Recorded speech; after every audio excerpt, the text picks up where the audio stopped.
Hello, my fellow demons, angels, mortals, and of course, awesome other woolly beans. We're back at it again with another speed paint video. It's been a while since I've done a few speed paints, but I saw this really cool idea. Emphasis on saw. This isn't my original idea, by all means. I saw another YouTuber do it, and if I can remember or find the video I watched, I will put it in the description of the video. But I'm glad I finally got the ability to draw again. I've been super behind on the things I want to draw.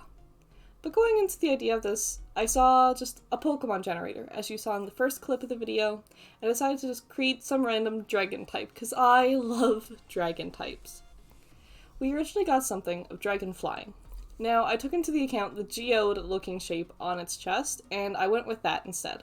I kind of ditched the flying idea because dragons are usually flying types, and if not, they should be by nature. And then there's Charizard where it's just fire and flying where it should be dragon. I'm sorry for my coughing. I went on a giant bike ride before this, so my breath's a little fucked. But back to this. I tried for a more small shape, something to go along with fairy, just for the coloration. A cute, plump, round body to make it a little cute dragon. And of course, making spikes and more crystal-like shapes around its body to put more into account that geode dragon idea. I really like keeping the round eyes, and I don't think I changed them later on in the video, but I think they suited the little dragon bean. I originally wanted to try and do something with an almost demon girl-like look for the very start, but I soon ditched that and just kind of went on with whatever I was finding and whatever I was dealing with. The two pictures you see screenshotted into here, they are 100% not mine. I typed in Google fairy Pokemon and rock Pokemon. Tried to use more of the fairy-like color patterns and the crystal-like designs of some of these crystal rock Pokemon. Later on you'll know I completely ditched the color palette altogether. Well, I guess not altogether, I took some inspiration from it, but didn't really go along with it. I think what I love the most about the arms and like the hands is the cute little claw-like design of these tiny Pokemon. I love the tiny claws, the like little 3 toes, and I think it suits this Pokemon really well. Now, I tried to keep the eye design of a lot of these Pokemon where it's not really a pupil, but more of just a sun glare, and it's cute, and I think it suits the Pokemon. I'm sorry for saying that so much. I tried to do a few times just trying to get it even on both sides, but I couldn't seem to do it, so as you can see here, it's me totally abusing the symmetry tool.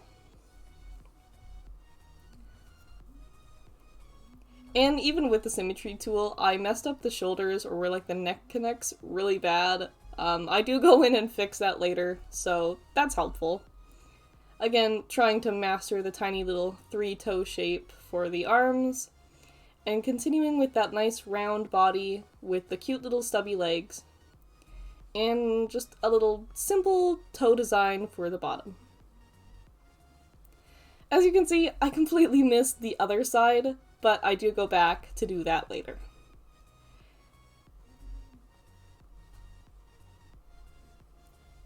Now, once I got the line art done, it was pretty easy kind of just to reflect on everything and realize what I had to focus on the most, and that's where I started here. I tried to focus on keeping the idea of the wings from the original idea.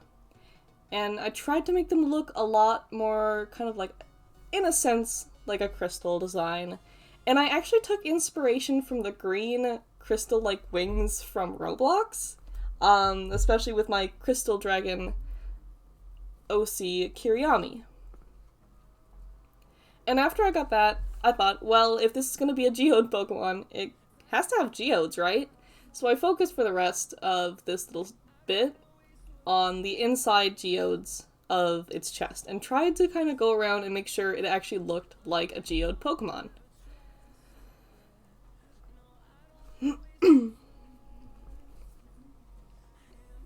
And now, trying to focus on, despite messing up terribly on the line art, on the actual geodes itself was pretty difficult. I couldn't decide on what type of color palette I wanted. I couldn't decide if I should keep just a regular blue, regular pink, or what type of crystal it should go for. And even then, I couldn't decide whether it should be this or that. In the end, I decided it's better to have one of these, this Pokemon to be one of the few Pokemon that have a bigger difference between male and female genders. And I thought because there's rock types of blue and fairy types of pink, it was the perfect idea. I used some rock ideas for both the male type crystal. As you can see, I chose Sodalite. It had a really nice dark look to it, but still had a really pretty blue to it. And with the soft white specks, I could use one of the new pens I found, which was so much fun. It created an almost dotted design without being uniform, without being repetitive, and being able to just be random, like crystals are. Because you'll never find more of the same crystal. You'll never find the exact same coloration and pattern of one crystal to another. I know, I might have a few. But it was lots of fun kind of deciding and organizing all of these files to have just the different colors. Of course, I had a lot of problems trying to figure out all of these layers later on, but it was kind of easy. I tried to brighten it up, have a more almost fairy design, and eventually settled for this brighter look, I think. It was really pretty, and then I moved on to the female coloration of the crystals and designs.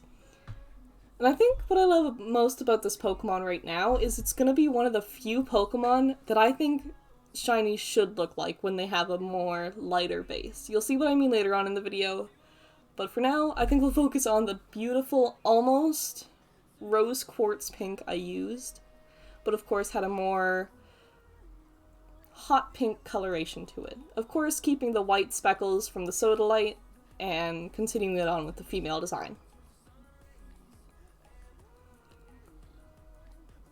I really wanted it to be a more mystical Pokemon, so I started out immediately with the idea of the Pokemon being a black Pokemon, like a dark, mysterious type, because of course you think caves, they want to be hidden, despite the crystals being really bright. And I thought of it and was like, it'd be too pretty to have normally. So I decided to make it white instead, and have the shiny version black.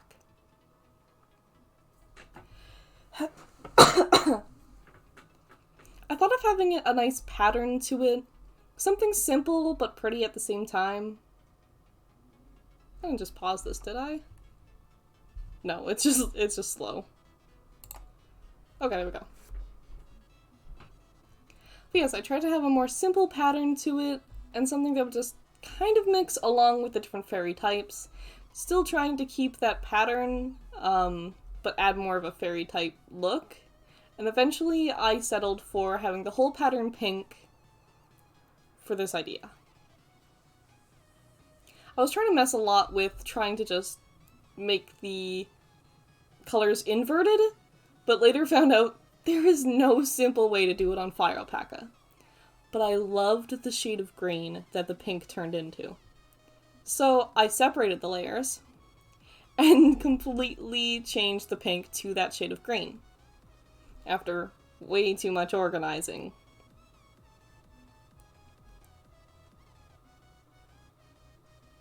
And then I kept the black idea for the shiny and changed it to green.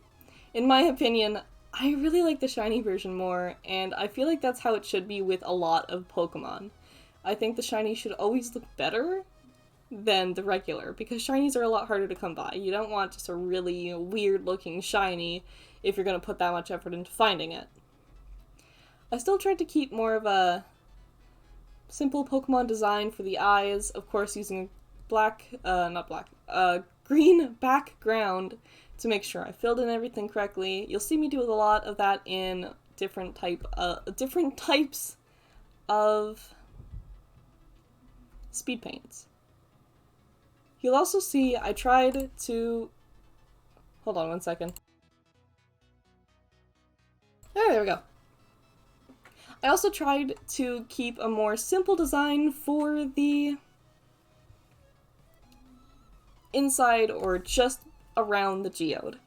As you can see, I tried my best at creating a Pokedex entry, but I think what I like the most is definitely the name, Zheoda. From the Russian spelling of geode, I'm gonna butcher the pronunciation, of course, so I'm not gonna try this time. And of course, I had to have it as a tiny dragon bean. Standing at 2 feet 4 inches, this Pokemon weighs 60 pounds. I think it'd be heavy. I'm not that good at weight. I also have the differences between female shiny, male shiny, female non-shiny, and male non-shiny. With the blue and pink crystals separating from male and female, and the white and black separating from shiny and non-shiny. I finally finished on deciding what type it would be, and it'd be Dragon Rock type. Rock being the main idea for the crystals, and then, of course, we have the Pokedex entry. This small Pokemon is a source of valuable crystals which grow primarily on its head. Crystals in its stomach have a much shinier look with almost a diamond gleam to them, although they are worthless. Completely worthless. They are fake crystals, and I love them a lot. Just the idea of them being vital, looking amazing, but being worthless. The crystal in the middle of its stomach is the most valuable to its life and becomes extremely protective of it if anyone gets too close. And I think I really like the idea of just a Pokemon background for this Fakemon, so here you go. Here's Zheoda, the Geode Dragon Pokemon. I hope you all enjoyed. Stay tuned for the next, because I really like this idea so far. Bye everyone! I hope you stay happy, stay healthy, and stay creative.